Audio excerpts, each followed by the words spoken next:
अस्सलामु अलैकुम दोस्तों, कैसे हैं आप। उम्मीद है कि आप सब बखैर और आफियत से होंगे। अल्लाह ताला हम सबको दुनिया व आखिरत में कामयाबी दे और हम सबको हमेशा खुश रखे। मेरे दोस्तों, इस देश की आज़ादी के लिए सभी ने कुर्बानियाँ दी हैं। इनमें विशेष रूप से मुस्लिम पुरुष एवं महिलाओं ने इस देश के लिए अधिक बलिदान दिए हैं। उनमें से आज कुछ महिलाओं के बारे में प्रकाश डाल रहा हूँ। जानिए उन महिलाओं के बारे में जिन्होंने भारत की आज़ादी के लिए संघर्ष किया। 78वें स्वतंत्रता दिवस के अवसर पर आइए हम इन मुस्लिम महिलाओं को याद करें जिन्होंने भारत की आज़ादी की लड़ाई में अपनी ताकत, उत्साह और दृढ़ संकल्प साबित किया। उन्होंने स्वतंत्रता के लिए भारत के संघर्ष में भाग लिया और विजयी हुए। बेगम हज़रत महल 1857 के भारत के प्रथम स्वतंत्रता संग्राम में लखनऊ से विद्रोह के नेतृत्व करने वाली महान क्रांतिकारी महिला थीं। उनका असली नाम मोहम्मदी खानम था। उनका जन्म 1820 ईस्वी में अवध रियासत के फैज़ाबाद में हुआ था। वो अवध के नवाब वाजिद अली शाह की दूसरी पत्नी थी। अंग्रेज़ अवध पर अपना अधिकार करना चाहते थे। अंग्रेज़ों द्वारा अवध के नवाब वाजिद अली शाह को नज़रबंद करके कलकत्ता भेज दिया। तब बेगम हज़रत महल ने अवध रियासत की बागडोर अपने हाथों में ले ली। उन्होंने अपने नाबालिग पुत्र बिरजिस कद्र को राजगद्दी पर बैठाकर अंग्रेज़ी सेना का स्वयं मुकाबला किया।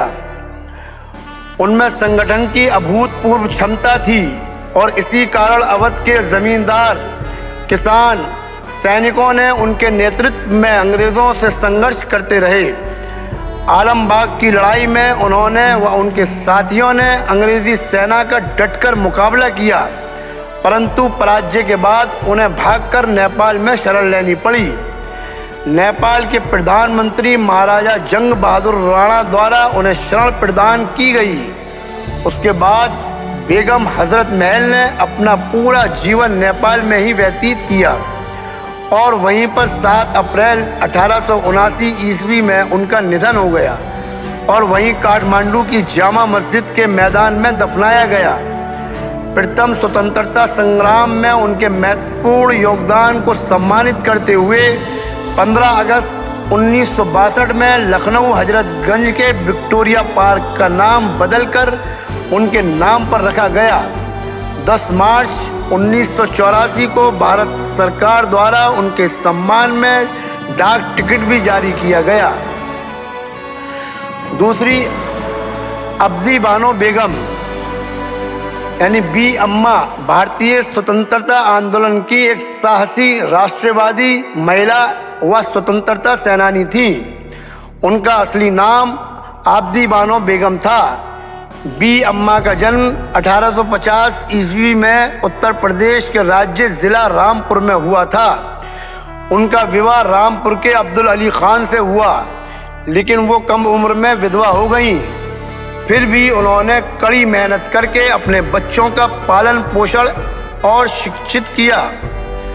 उनके 2 लड़के मौलाना शौकत अली, मौलाना मोहम्मद अली जौहर थे, जो अली ब्रदर्स के नाम से मशहूर हुए। बानो बेगम ने स्वतंत्रता आंदोलन में सक्रिय भूमिका निभाई। 1917 में जब उनके दोनों बेटों को जेल में डाला गया तो श्रीमती एनी बेसेंट के साथ आंदोलन पर बैठ गईं और अपनी तरफ से एक बड़ी मुक्ति सभा को संबोधित किया और अंग्रेज़ों के खिलाफ अभूतपूर्व भाषण दिया। 1919 में उनके दोनों बेटों ने खिलाफत आंदोलन का प्रमुख रूप से नेतृत्व किया और उन्होंने भी इस आंदोलन में सक्रिय भूमिका निभाई। 1920 में गांधी जी के आह्वान पर असहयोग आंदोलन में हिस्सा लिया। उन्होंने खिलाफत आंदोलन और असहयोग आंदोलन में धन उगाने की महत्वपूर्ण भूमिका निभाई। बी अम्मा अक्सर बसंती देवी, सरला देवी, एनी बेसेंट, सरोजनी नायडू जैसी महिलाओं के साथ महिला सभाओं को संबोधित करती थीं। वह हिंदू मुस्लिम एकता की प्रतीक थीं, मगर अफसोस बी अम्मा स्वतंत्र भारत न देख सकी और 13 नवंबर 1924 को उनका निधन हो गया। तीसरी, बीबी अमातस्सलाम। बीबी अमातस्सलाम जो दृढ़ता से मानती थीं कि केवल गांधीवादी तरीकों के जरिए अंग्रेज़ों की ग़ुलामी से आज़ादी हासिल की जा सकती है। वह 1907 में राजपूताना परिवार में पंजाब के पटियाला में पैदा हुई थीं। उनके पिता कर्नल अब्दुल हमीद और उनकी माँ अमातुर्रहमान थीं। अमातुस्सलाम 6 बड़े भाइयों की छोटी बहन थी। उसका स्वास्थ्य बचपन से ही बहुत नाजुक था। वो अपने सबसे बड़े भाई स्वतंत्रता सेनानी मोहम्मद अब्दुल राशिद खान से प्रेरित थी। अपने भाई के नक्शे कदम पर चलते हुए उसने देश की जनता की सेवा करने का फैसला किया। अमातुस्सलाम ने खादी आंदोलन में भाग लिया और अपने भाई के साथ भारतीय राष्ट्रीय आंदोलन की बैठकों में भाग लिया। वह महात्मा गांधी और सेवाग्राम आश्रम के गैर हिंसा सिद्धांतों के प्रति आकर्षित थी। उन्होंने सेवाग्राम आश्रम में शामिल होने का फैसला किया और 1931 में वहां गईं। उन्होंने आश्रम में प्रवेश किया और आश्रम के सख्त सिद्धांतों का पालन किया। अपनी निस्वार्थ सेवा के साथ वह गांधी दंपत्ति के बहुत करीब हो गई। गांधी अमातुस्सलाम को अपनी प्यारी बेटी मानते थे। भारतीय राष्ट्रीय आंदोलन के दौरान वह गांधी की अनुमति के साथ अपनी बीमारी के बावजूद 1932 में अन्य महिलाओं के साथ जेल गई। जेल से रिहा होने के बाद वह सेवाग्राम पहुंची और गांधी जी के निजी सहायक के रूप में दायित्व को संभाल लिया। उन्होंने कहा कि स्वतंत्रता प्राप्त करने के अलावा हिंदुओं और मुसलमानों के बीच सामंजस्य, हरिजनों और महिलाओं के कल्याण उनकी जीवन महत्वाकांक्षाएं थीं। जब सांप्रदायिक दंगे भड़क गए तो उन्होंने उत्तर पश्चिम सीमांत सिंध और नौखली क्षेत्रों का दौरा गांधी के राजदूत के रूप में किया। उन क्षेत्रों की स्थिति को सामान्य करने के लिए 20 दिनों तक सत्याग्रह किया। आज़ादी के बाद उन्होंने खुद को सार्वजनिक सेवा में बदल दिया। उन्होंने राष्ट्रीय एकीकरण और सांप्रदायिक सद्भाव को बढ़ावा देने के लिए हिंदुस्तान नामक एक उर्दू पत्रिका प्रकाशित की। 1961 में जब खान अब्दुल गफ्फार खान भारत दौरे पर आए तो उन्होंने उनके निजी सहायक के रूप में उनके साथ यात्रा की। चौथी, हज़ारा बेगम। हज़ारा बेगम जिन्होंने राष्ट्र को आज़ाद कराने के लिए अंग्रेज़ों के खिलाफ लड़ाई लड़ी और देश के मेहनतकश जनता के कल्याण के लिए काम किया।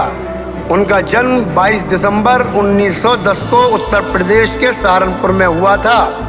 उन्हें स्वतंत्रता सेनानियों के बलिदान के बारे में पता चला जो अपने पिता से अंग्रेज़ों के खिलाफ लड़ रहे थे, जो एक पुलिस अधिकारी थे। अपनी शादी की विफलता के बाद वह अपनी उच्च शिक्षा के लिए लंदन चली गईं, जहां वह ब्रिटिश विरोधी ताकतों से परिचित हो गईं। इसने उन्हें ब्रिटिश साम्राज्यवादी ताकतों के खिलाफ देश को आज़ाद कराने के लिए लड़ने का फैसला किया। उन्होंने ब्रिटिश सरकार के गुस्से का सामना करना पड़ा क्योंकि वो कई अंतर्राष्ट्रीय मंचों पर उनके कृत्यों की आलोचना कर रही थी। वह भारत लौट आई और 1935 में लखनऊ के करामत हुसैन महिला कॉलेज में व्याख्याता के रूप में शामिल हुई। उन्होंने अखिल भारतीय प्रगतिशील लेखक संघ के गठन में प्रसिद्ध कवि सज्जाद ज़हीर के साथ भी काम किया। उन्होंने 1935 में एक राष्ट्रवादी नेता डॉक्टर ज़ैनुल आबिदीन अहमद से शादी की और उसी वर्ष दोनों ने भारतीय राष्ट्रीय कांग्रेस में सदस्यता ले ली। चूँकि ब्रिटिश विरोधी गतिविधियों के लिए पुलिस उनके पीछे थी, इसलिए उन्होंने अपनी नौकरी से इस्तीफा दे दिया और ख़ुद को पूरी तरह से भारतीय राष्ट्रीय आंदोलन में समर्पित कर दिया। भारतीय राष्ट्रीय कांग्रेस की गतिविधियों में भाग लेते हुए हज़ारा बेगम ने पुलिस की जानकारी के बिना कम्युनिस्ट पार्टी के लिए भी अभियान चलाया। उन्होंने उन दिनों चुनाव प्रचार में सक्रिय रूप से भाग लिया। और इसके परिणाम स्वरूप कई कांग्रेसी नेता निर्वाचित हुए। वह 1937 में आंध्र प्रदेश के कोटापट्टनम में एक गुप्त राजनीतिक कार्यशाला में शामिल हुई। वे मेहनतकश लोगों और महिलाओं के हलकों में हदारा आपा के रूप में बहुत लोकप्रिय हुई। सोवियत संघ ने 1960 में लेनिन की जन्म शताब्दी की पूर्व संध्या पर लोगों के लिए उनके काम को मान्यता देने के लिए उन्हें सुप्रीम सोवियत जुबली अवार्ड से सम्मानित किया। हदारा बेगम, जिन्होंने अपना पूरा जीवन देश की सेवा में लगाया, 20 जनवरी 2003 को अंतिम सांस ली। आप सबको हमारा ये वीडियो पसंद आया हो तो लाइक करें, अपने दोस्तों को शेयर करें और हमारी हौसला अफजाई के लिए हमारे चैनल को सब्सक्राइब करें। और आपको हमारी ये वीडियो कैसी लगी कमेंट्स में बताएं। वक्त वस्सलाम, अस्सलामु अलैकुम, अल्लाह हाफिज़।